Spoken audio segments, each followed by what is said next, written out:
नमस्कार दोस्तों। यहाँ एक ही लड़की से होती है घर के सभी भाइयों की शादी। इस तरह बांटा जाता है समय।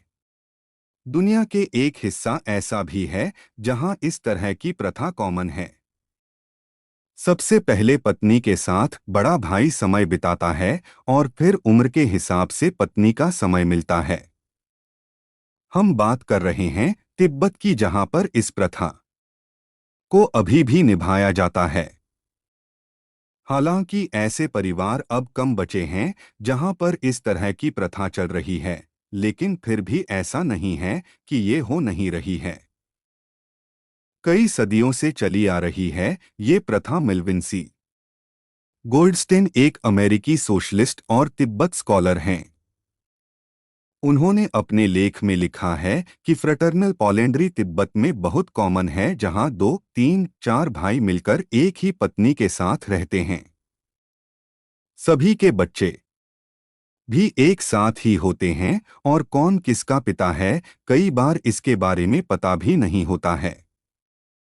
ये पुराने जमाने में काफी प्रचलित था, लेकिन अब ये ना के बराबर देखने को मिलता है।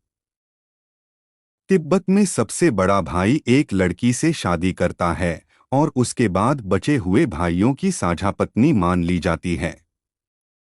वैसे ये अब बदल रहा है, लेकिन अभी भी बिना माता पिता की मर्जी के शादियां नहीं होती हैं।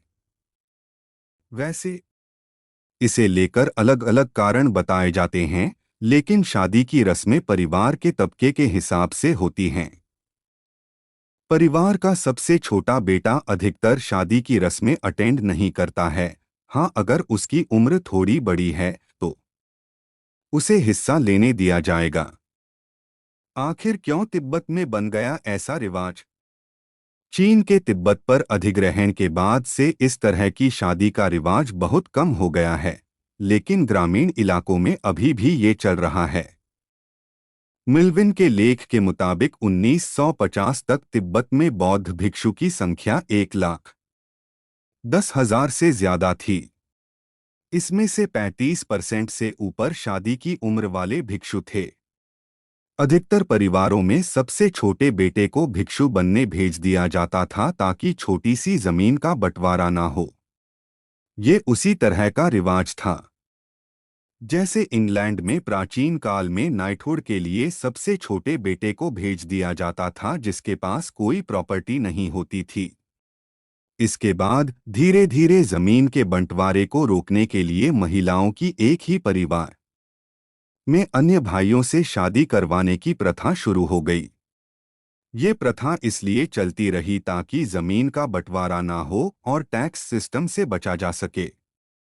तिब्बत में इस तरह की प्रथा को 1959 से 1960 में कानूनी तौर पर बंद करने के आदेश चीन द्वारा दिए गए थे, लेकिन अभी भी यहाँ चल रहा है। सभी बच्चों के साथ होता है एक जैसा व्यवहार। यहाँ सभी बच्चों को एक ही तरह से ट्रीट किया जाता है, भले ही उनके बायोलॉजिकल पिता के बारे में पता हो या ना हो। सभी बच्चे सभी भाइयों को अपने पिता की तरह देखते हैं। कुछ परिवारों में पिता कहकर सिर्फ सबसे बड़े बेटे को संबोधित किया जाता है और अन्य बेटों को नहीं।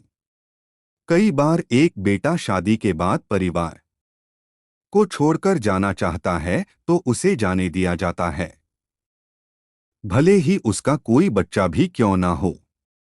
परिवार के सभी बच्चों में किसी भी तरह का भेदभाव नहीं किया जाता है। इस प्रथा को लेकर आपकी क्या राय है?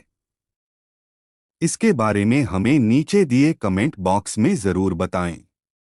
अगर आपको ये स्टोरी अच्छी लगी है तो इसे शेयर जरूर करें।